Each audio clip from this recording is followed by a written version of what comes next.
우리 하나님의 말씀 요한복음 1장 43절 보시도록 하겠습니다. 요한복음 1장 43절입니다. 이튿날 예수께서 갈릴리로 나가려 하시다가 빌립을 만나 이르시되 나를 따르라 하시니 빌립은 안드레와 베드로와 한 동네 벳세다 사람이라.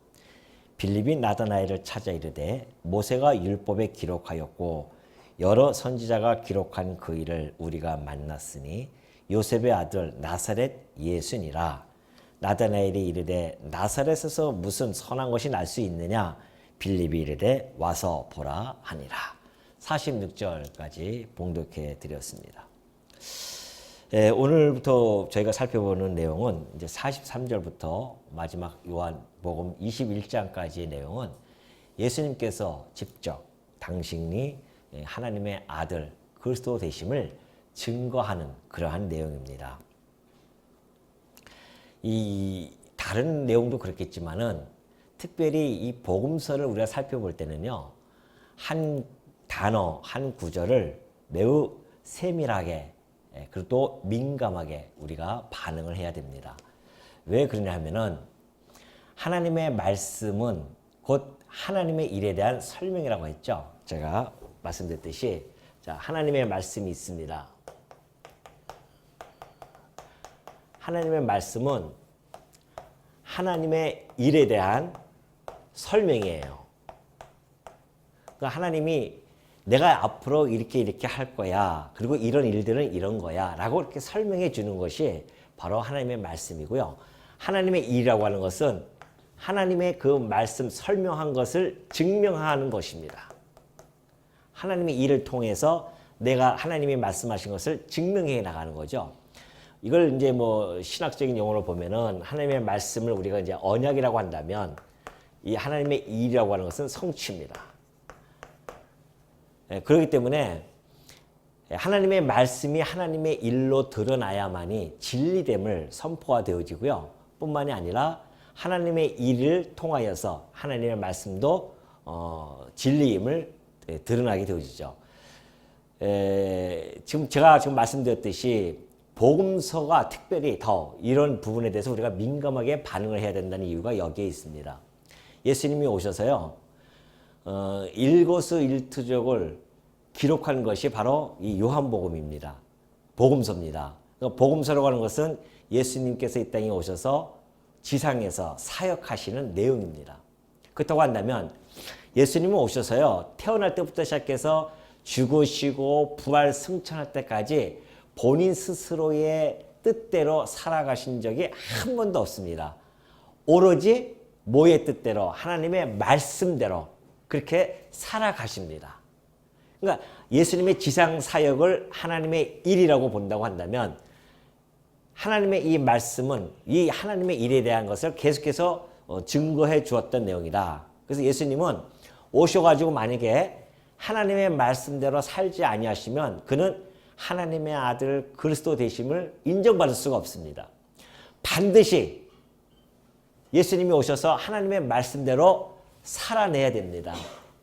그래서 그분이 태어나실 때도 베들레헴에서 태어난 이유가 있고요.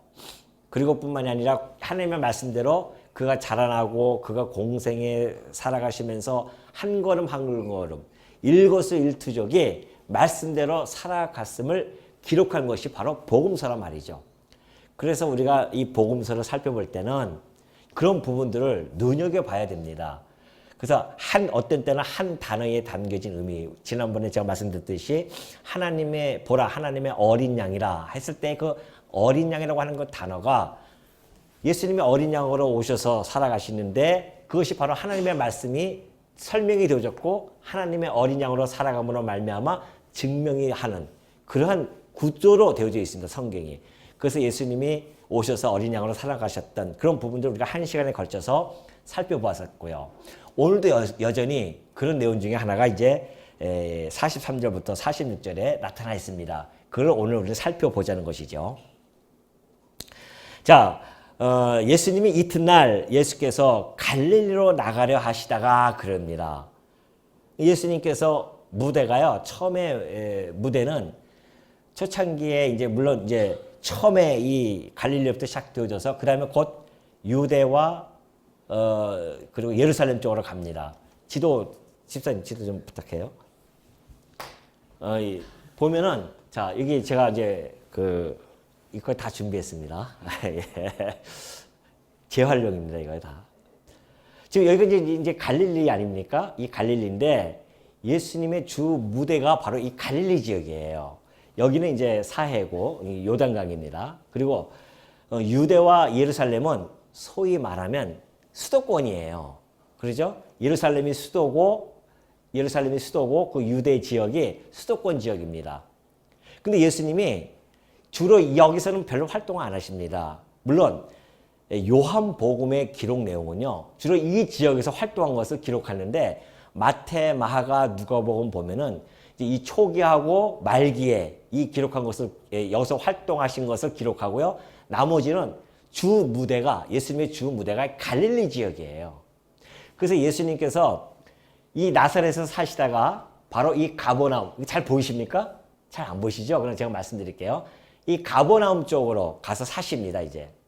그래서 이 주소를 일로 옮기셔서 이 갈릴리 해변길, 제가 지금 이렇게 이야기하는 것을 잘 되새겨 드려야 됩니다. 갈릴리 해변길에서 가버나움에서 사시고요.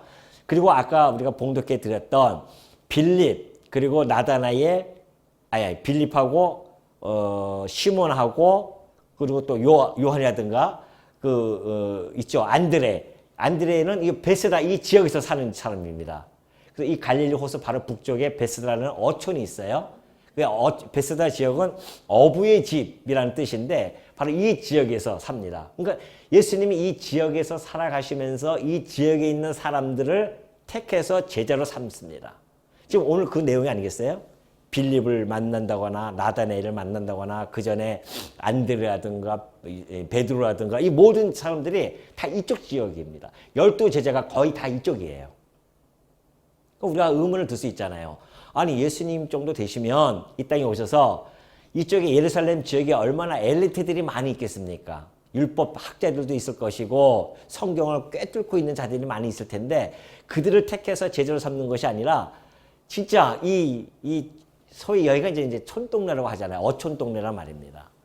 이쪽에서 어부들, 제대로 교육도 받지 못했던 그런 자들을 특별히 택해서 섭리해 가시는 것, 이런 것들이 우리들에게는 의아심을 가질 수 있단 말이죠. 왜 그렇게 하셨을까? 또 하나는 아까 얘기했듯이 이쪽으로 이사 오셔가지고서는 사람들이 많은, 그리고 엘리트들이 많이 살아가는 곳, 그도 좀 상류층이라든가 중류층들이 살아가는 이 도시에 와서 예수님이 활동하셨으면 더 좋았을 텐데 안 그랬단 말입니다. 주로 하층민들이 살고 있는 이 갈릴리 지역에 오셔서 예수님이 활동을 했었음을 우리가 보게 되어지죠. 그것이 이제 이 갈릴리 지역은요, 여기가 이제 베세다 이 지역이 수도예요. 바로 밑에가 수도인데 이제 성경에 디베라라고 나와 있는데 그 수도 이름이 이제 티베리아스라고 하는 그런 이름입니다. 그러니까 예수님이 오셨을 때는 갈릴리 지역하고요, 이 베레아 지역의 분봉 왕이 헤롯 안티파스입니다. 그러니까 헤롯 대왕이 죽고 나서 그의 아들들이 이제 이 지역을 맡아서 다스리는데 이쪽 지역은 아켈라오가 맡고요. 바로 이 두 지역은 이제 헤롯 안티파스라는 자가 맡고 여기는 분봉왕 빌립이죠. 그래서 이렇게 나눴기 때문에 분봉왕이라고 그렇게 설명이 되어집니다. 그러니까 여기 지역은 분봉왕 헤롯 안티파스가 있었는데 이 헤롯 안티파스는요 좀 야망이 있었어요. 그래서 자기도 로마 황제 티베리우스처럼 그렇게 많은 좀 도시 좀 지어야겠다 해서 그 이름을 따가지고서는 지은 이름이 도시 이름이 수도죠. 갈릴리의 수도가 티베리아스라고 하는 그 도시를 집니다. 근데 그 이제 성경에는 아까 얘기했듯이 디베라라고 그렇게 이야기하죠. 나중에 나올 겁니다. 디베라, 갈릴리 이제 이렇게 나오게 되어지는데 바로 그 지역. 그래서 이 도시를 자기가 그것을 야망을 가지고 도시를 짓다 보니까 돈이 많이 들어가지 않습니까? 그런데 이 지역은 돈이 그렇게 풍부하게 돌아가는 지역이 아니란 말이죠. 근데도 불구하고 세금을 많이 걷어들이게 되어집니다.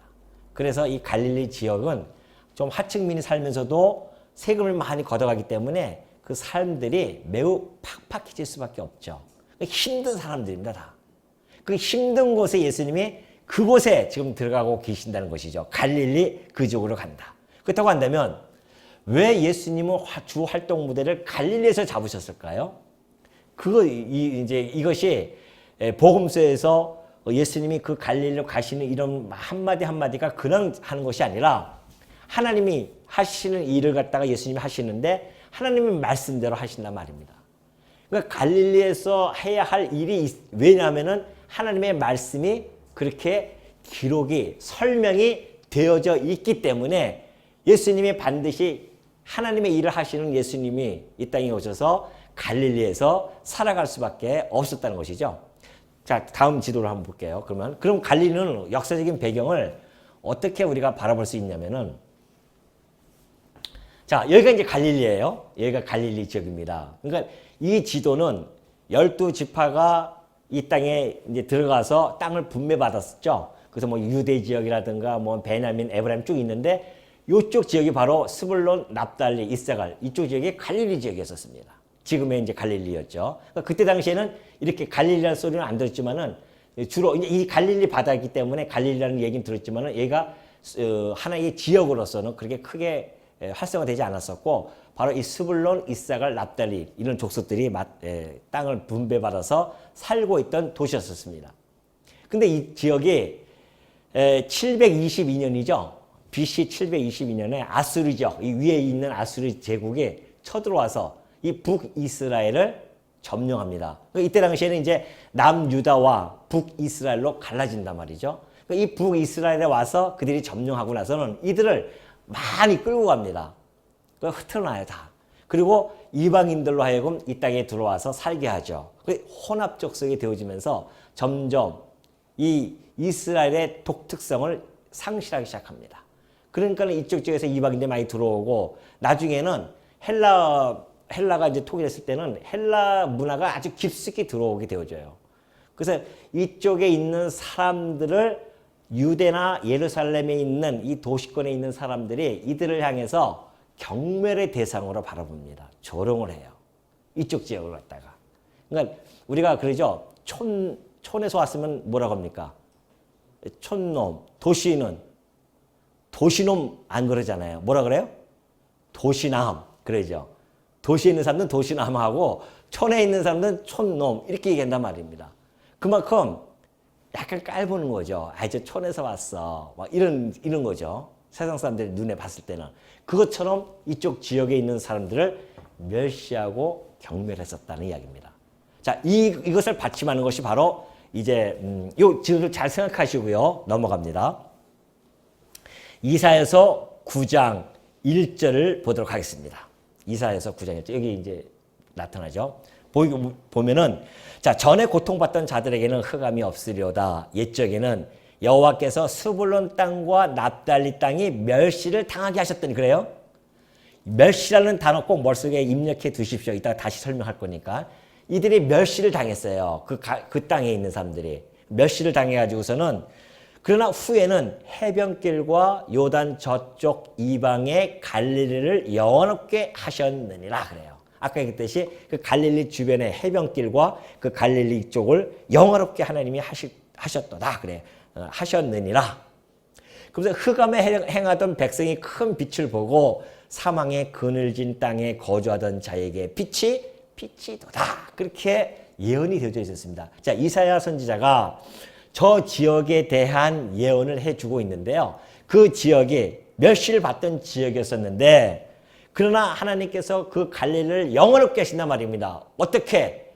하나님의 아들 그리스도를 그곳에 보내셔가지고서 그곳에서 활동을 하게 하십니다. 그래서 예수님의 첫 표적 사건이 어디서 일어난 줄 아십니까? 갈릴리 가나에서 표적을 행하신 겁니다. 그 땅을 영화롭게 하기 위해서. 하나님의 아들이 이 땅에 왔다는 것을 선포하는 첫 번째 표적 사건이 바로 갈릴리 가나에서 벌어진 겁니다. 그래서 큰 빛이 그곳에 나타나서 큰 빛을 비추는 역사가 일어나는 것이죠.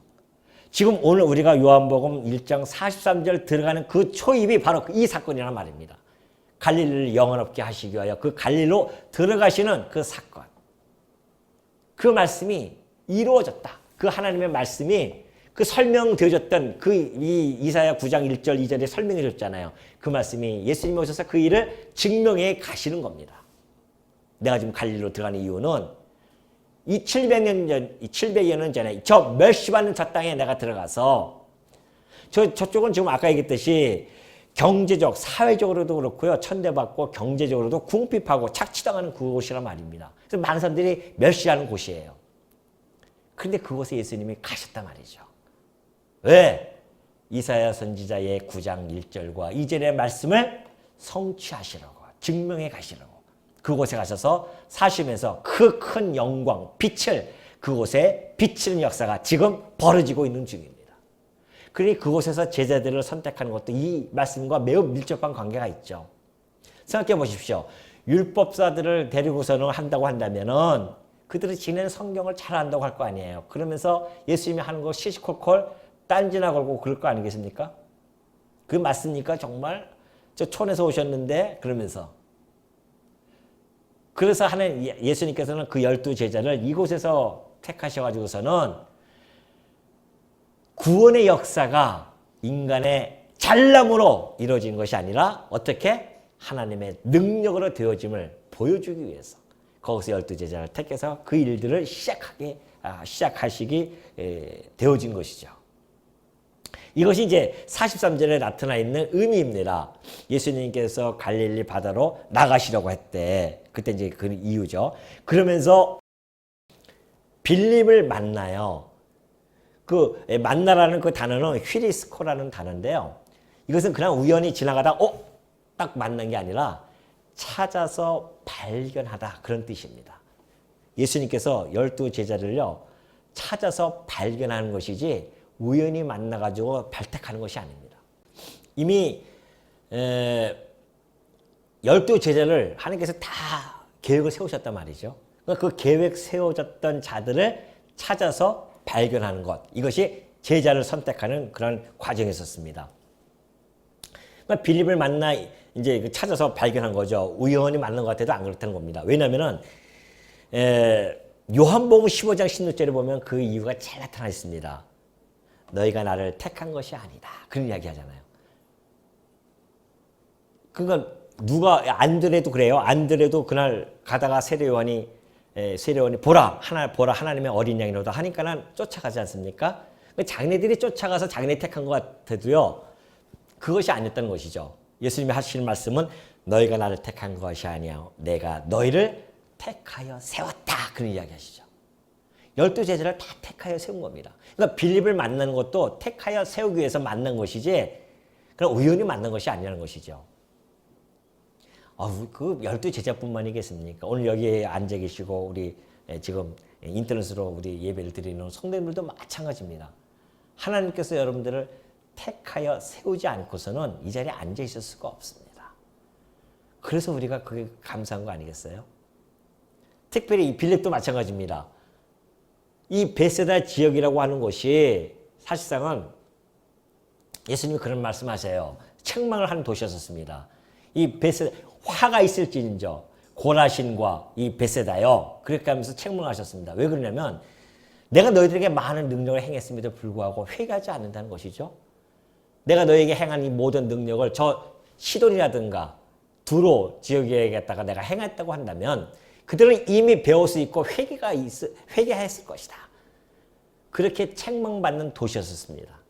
그런데 그곳에서 빌립을 만나서 당신 제자 삼는다고 하는 것은 그러한 곳에서 특별히 선택해서 당신을 따르게 한다? 그것이 바로 밑에 나오는 거죠. 빌립을 만나 이르시되 나를 따르라. 그러니까 따르라고 하는 그 명령인 이게 현재 명령형입니다. 그러니까 나를 따르라 하면은 따를 수밖에 없죠. 왜? 하나님의 명령이신데 무슨 우리가 능력이 있겠습니까?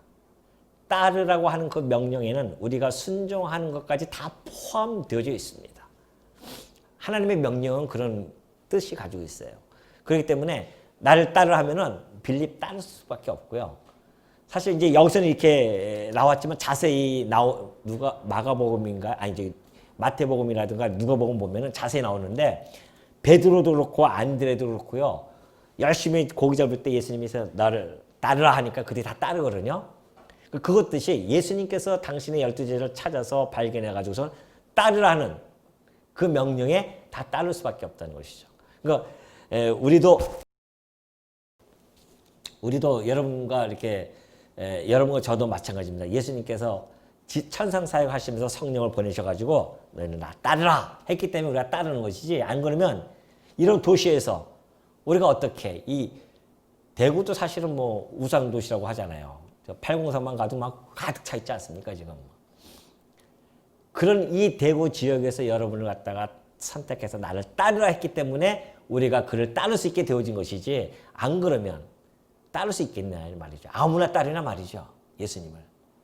그래서 이것이 은혜다라는 이야기입니다. 예수님을 따라갈 수 있다고 하는 것은 우리가 은혜를 받았기 때문에 그런 것이지, 은혜가 아니고서는 어떻게 그 예수님을, 하나님의 아들 그리스도를 따라갈 수 있겠냐 말이죠. 그분의 음성을 들었기 때문에 따라갈 수 있는 것이지, 그분의 음성이 들려졌다? 이것이 바로 은혜 받은 자이고, 그것이 바로 하나님께서 내가 너를 선택했다는 그 증명입니다. 그러니까 여러분 하나하나가 다 우리 주님께서 선택하신 분이에요. 그것을 우리가 감사하면서 살아가는 겁니다. 그거 하나만 가지고도 감사가 넘치고도 남음이 있죠. 그래서 이제 그 따르게 되어지는데, 빌립은 안드레와 베드로와 한 동네 베세다 사람이라, 같은 동네 사람들이죠. 그렇게 부릅니다. 빌립이 나다나엘을 찾아 이르되 모세가 율법에 기록하였고 여러 선지자가 기록한 그 일을 우리가 만났으니 요셉의 아들 나사렛 예수니라. 나다나엘이 이르되 나사렛에서 무슨 선한 것이 날 수 있느냐 그래요. 자, 빌립이 그리스도를 만나고 나서는 찾아갑니다. 거기 보면 그러죠. 빌립이 나다나엘을 찾아. 이 찾아가 아까 만나고 다 같은 단어예요. 휘리스코입니다. 같은 단어. 찾아 발견하라, 그런 뜻이에요. 빌립이 나다나엘을 찾았어요. 그래서는 야, 모세가 율법에 기록하고 그리고 여러 선지자가 기록한 그의 하면 이스라엘 사람들은 다 압니다. 곧 메시아 그리스도를 우리가 만났다는 것이죠. 자, 그래서 모세가 율법에 기록하였고 여러 선지자가 기록한 그 일을 우리가 만났으니 요셉의 아들 나사렛 예수니라. 그렇게 하면서 우리가 율법에 곧 구약의 하나님 말씀 속에 언약되어진 그러한 그리스도를 만났다. 그렇게 이야기합니다. 그런데 빌립이요, 묘하게 소개를 합니다. 그렇게 소개하면 될 텐데, 우리가 요셉의 아들 나사렛 예수를 만났다. 그렇게 이야기해요. 그가 바로 요셉의 아들 나사렛 예수다. 그 나다나엘이 가만히 듣고 보다가 진짜 그리스도를 만났다고 했는데, 나중에 얘기 들어보니까 요셉의 아들 나사렛 예수더라 하니까 냉소적으로 그가 묻습니다. 참, 아니 나사렛에서 무슨 선한 것이 날 수 있느냐, 그렇게 이야기해요. 그 이야기는 뭐예요? 나사렛 동네가 멸시받는 곳인데, 천시되어지는 곳인데 거기서 어떻게 메시아가 나타날 수 있겠느냐, 그런 이야기란 말입니다. 아까 얘기했죠. 스불론과 그 납달리 그 땅이 멸시를 받는 그 땅이었는데, 그때부터 시작해서 계속 멸시를 받는 곳입니다. 그 나다나엘의 이 반문은 충분히 이유가 있는 거예요. 어떻게 거기서 날 수 있겠느냐. 왜? 메시아는 베들레헴에서 난다고 했는데, 근데 예수님께서 베들레헴에서 사실은 태어나신 건 분명한데 거기까지는 잘 모르는 거예요. 지금 나사렛에서 자라나셨기 때문에 사람들은 나사렛 예수라고 그렇게 칭합니다. 그런데요, 왜 마태복음 2장 23절을 보니까 이 나사렛 예수라는 이 칭호가 그냥 주어진 게 아니라는 겁니다. 그냥 예수님이 나사렛에 사셨기 때문에, 옛날에는 이름들이 똑같은 이름이 많았기 때문에 앞에 동네를 하거든요. 가버나움, 예수님이 사셨던 가버나움 밑에가 막달라라고 하는 도시가 있는데, 동네가 있는데, 그 마리아를, 예수님 어머니 마리아와 그 다음에 예수님을 만나서 죄 용서를 받는 막달라 마리아와 구별하기 위해서 막달라, 마리아 이렇게 지역을 앞에다 둔단 말입니다. 그것처럼 나사렛 예수, 나사렛에서 자라났기 때문에 나사렛 예수, 단순하게 그렇게 지역적 이름을 단 것이 아니에요. 마태복음 2장 23절 보니까 나사렛이라는 동네에 가서 사니 이는 선지자로 하신 말씀에 나사렛 사람이라 칭하리라 하심을 이루려 함이니라 그렇게 이야기합니다. 그러니까 예수님이 나사렛 가서 사신 것은 그냥 우연히 간 것이 아닙니다. 바로 이 선지자가 하신 말씀을 이루려 하려고 나사렛에 들어가셨다는 것이죠. 그렇다고 하면 예수님의 부모였던 요셉과 마리아는요, 나사렛에서 살았던 사람이었어요. 고향이 나사렛입니다. 그러니까 마리아가 나사렛에서 살 때에 천사가 와서 너 잉태할 것이다 그렇게 이야기합니다. 그러니까 부모는 이미 나사렛에서 살고 있었어요. 그러니 부모가 살던 곳으로 갈 수밖에 없는 거죠. 이것이 우연이 아니라 이미 필연적으로 하나님께서 그렇게 작정해 놓고 그렇게 끌고 가시는 거란 말입니다. 역사를. 그래서 뭐하게 하기 위해서? 나사렛 예수라 칭함을 받게 하기 위해서. 근데 이제 문제는 구약의 어느 구절을 찾아봐도 이 구절에 대한 것이 없어요. 그게 문제입니다. 나사렛 사람이라 칭하리라 이 구절이 없어요. 근데 마태는 이것을 그렇게 표현하고 그렇게 합니다. 그래서 많은 학자들은 이것을 마태의 언어적 유희 이렇게 이야기하거든요. 이것을 언어로서 이렇게 즐겁게 이렇게 만들어 놓은 것이다. 이것을 복합적으로 바라보지 않으면 이것은 이제 이해할 수 없다는 것이죠. 자, 그렇다고 한다면 여기 마태가 얘기했던 선지자라고 하는 것은 이야기는요. 단수가 아닙니다. 복수에서 써요. 여기서 그냥 선지자지만 문법적으로 보면은 복수예요. 선지자들로 하신 말씀입니다. 그러면 한 명이 아니라 2명 이상이 이 내용에 대해서 이야기했다는 겁니다. 직접적으로 나사렛 사람이라 그렇게 이야기하지는 않는다 할지라도 분명하게 선지자들이 이 내용에 대하여 이야기했기 때문에 마태는 그것을 복합적으로 사용했다는 것이죠. 그걸 우리가 한번 살펴보도록 하겠습니다. 자,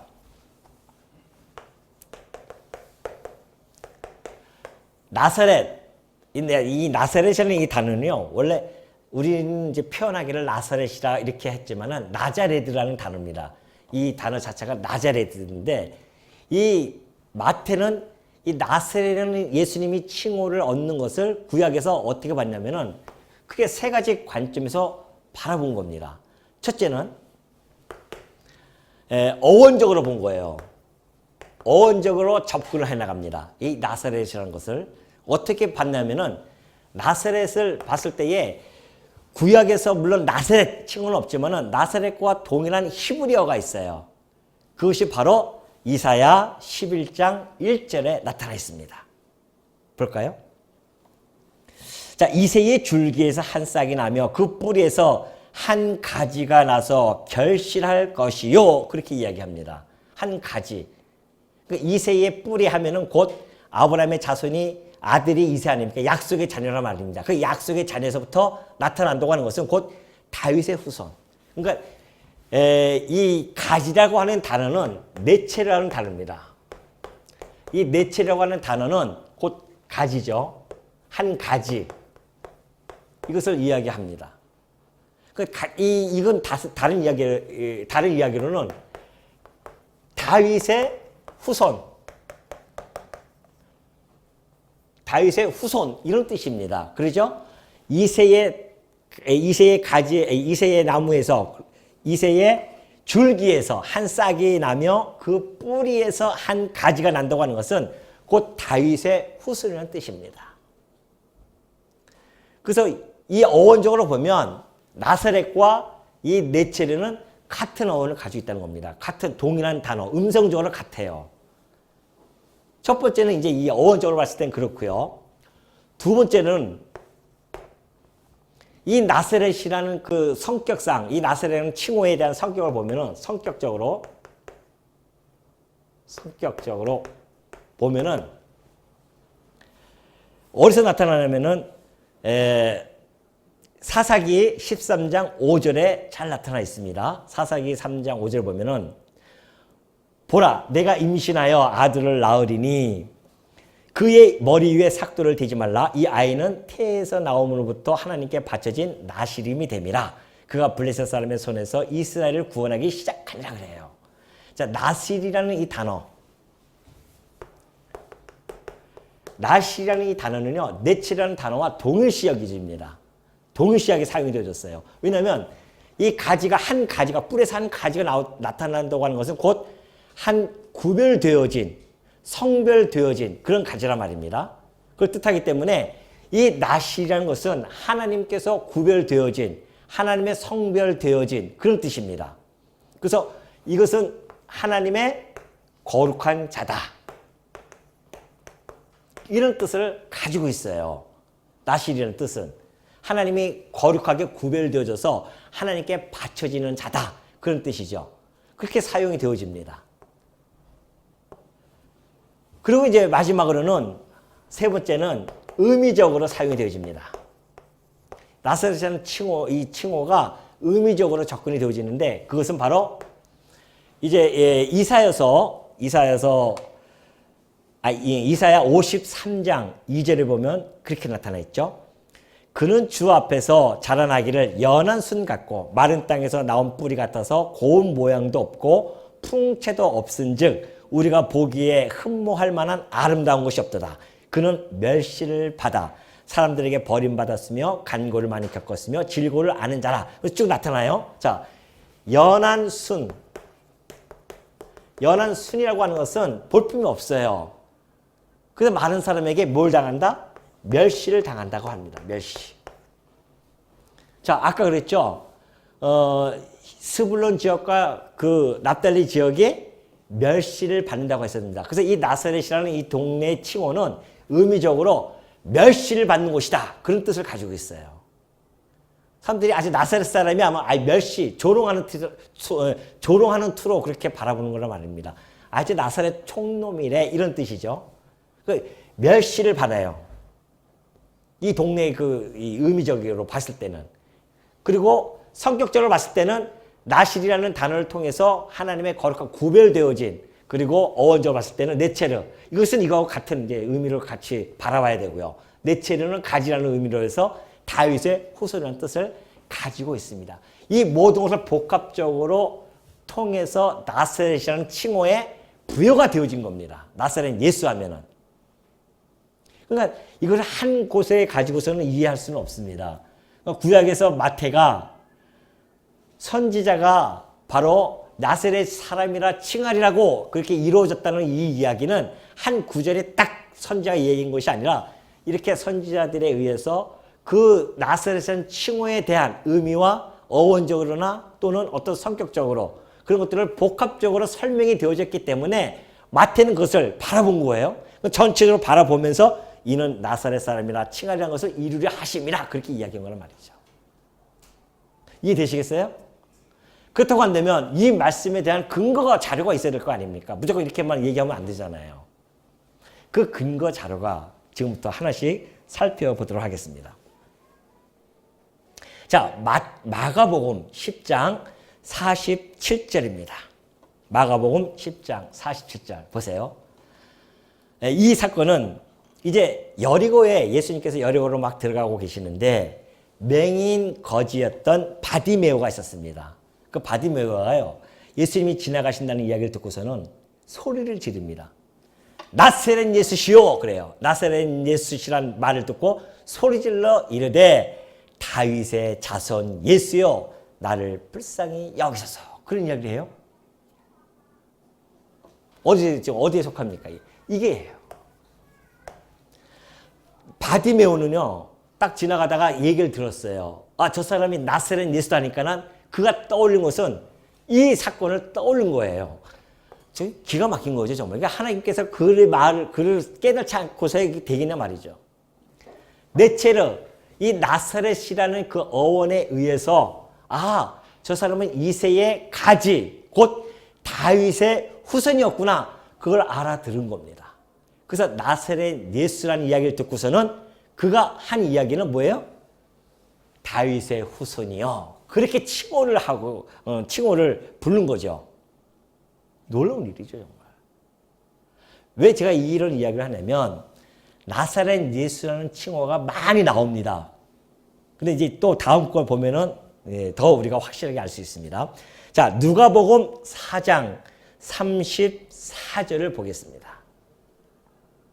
누가복음 4장 34절. 여기 보면은 예수님께서 이제 가버나움에 가셔가지고서는 회당에 앉으셔서 이제 말씀을 가르쳐요. 그때 귀신 들린 자가 나타납니다. 그 귀신 들린 자가 뭐라고 얘기하는지 아십니까? 나사렛 예수여 그래요. 똑같이 나사렛 예수를 외칩니다.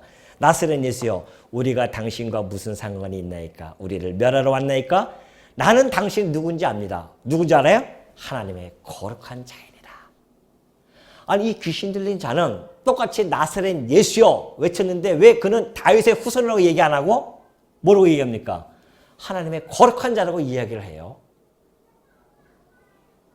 그 귀신 들린 자는 이 나사렛 예수라는 그 용어를 부르면서 그가 떠올린 것은 성격적으로 예수님의 그 거룩한 자로서 태어날 것, 거룩한 자로서 분류가 되어질 것, 하나님의 성별 되어진 자로서 하나님께 바쳐질 것, 거룩한 제물이 되어질 것, 여기에 대해서 그가 바라보고서는 그 나사렛 예수라는 이름을 칭호를 부르면서 하나님의 당신은 거룩한 자입니다 라고 이야기를 한 거예요.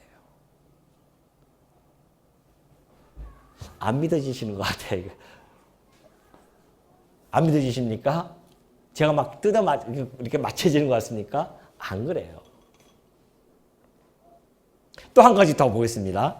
마가복음 16장 6절에 보면요. 이렇게 이제 예수님이 부활하셨습니다. 부활 후에 무덤에 흰옷 입은 청년이 앉아가지고서 하는 이야기예요. 청년이 이르되 놀라지 마라.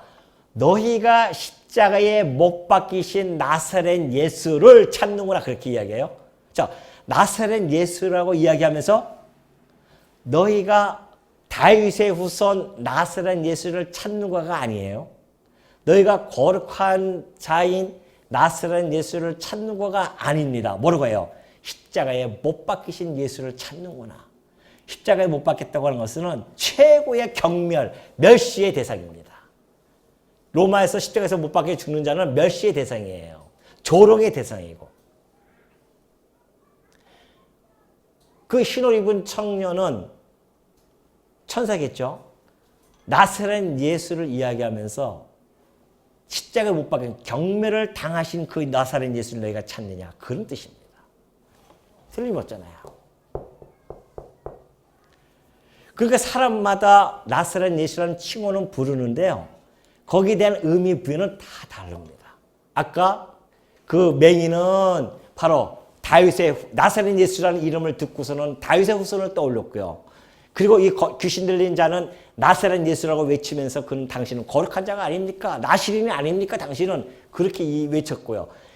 이 흰옷 입은 청년은 그 너희가 나사렛 예수 곧 조롱받고 멸시당해서 십자가에 죽으신 그분을 너희가 찾는구나. 그렇게 이야기한단 말입니다. 그렇기 때문에 예수라고 하는 그 이름, 나사렛 예수라는 칭호에는요, 이런 복합적인 의미가 함축이 되어져서 불려진 겁니다. 그럼 한 가지 이름을 불러진 것이 아니에요. 이 마지막 꽃을 어디서 피우냐면요, 십자가상에서 꽃 피우는데요, 바로 요한복음 19장 9절에 나타나 있습니다. 19절에. 뭐라고 있습니까? 빌라도가 패를 써서 십자가 위에 붙이니 나사렛 예수 유대인의 왕이라 기록되었더라. 예수께서 못 박히신 곳이 성에서 가까운 고로 많은 유대인들이 이 패를 읽는데 히브리어와 로마와 헬라말로 기록되었더라. 아니, 유대인의 왕이라면 되지. 왜 나사렛 예수라는 그 이름을 붙이냐 말이죠. 나사렛 예수 유대인이라 왕이라. 그걸 로마어로, 헬라어로, 히브리어로, 이 얘기 무슨 얘기예요? 전 세계적으로 선포가 되어집니다. 예수는 누구다? 나사렛 예수인데 유대인의 왕이다. 그 선포의 의미는요, 이 모든 것이 다 담겨져 있는데 종합적으로 예수님이 너희들이 이 십자가에 못 박힌 이 예수는 나사렛 땅에 사는 자였었는데 바로 이 자는 그들은 그냥 그렇게 조롱하는 걸로 멸시하는 걸로 이렇게 이름을 했지만은 그 의미에는 그 패에 담겨진 의미에는 하나님께서 이 나사렛 예수는 바로 하나님께서 일찍이 언약해서 다윗의 후손으로 구별되어진 거룩한 자로서 그래서 하나님께 바쳐진 그래서 십자가에서 거룩한 제물로 죽으실 멸시를 받아서 그렇게 죽으실 그러한 내용을 담고 있다. 그런 이야기죠. 그래서 나사렛 예수가 십자가에 봤을 때는 이 구약적 모든 의미가 성취되어졌다. 하나님의 이 말씀이 하나님의 그리스도의 그 하시는 일을 통하여서 증명이 되어졌다. 그것을 온 세계에 선포를 한 겁니다. 그래서 히브리 사람들, 헬라 사람들, 로마 사람들이 다 보고 저 사람은 나사렛 예수 유대인의 왕이었구나.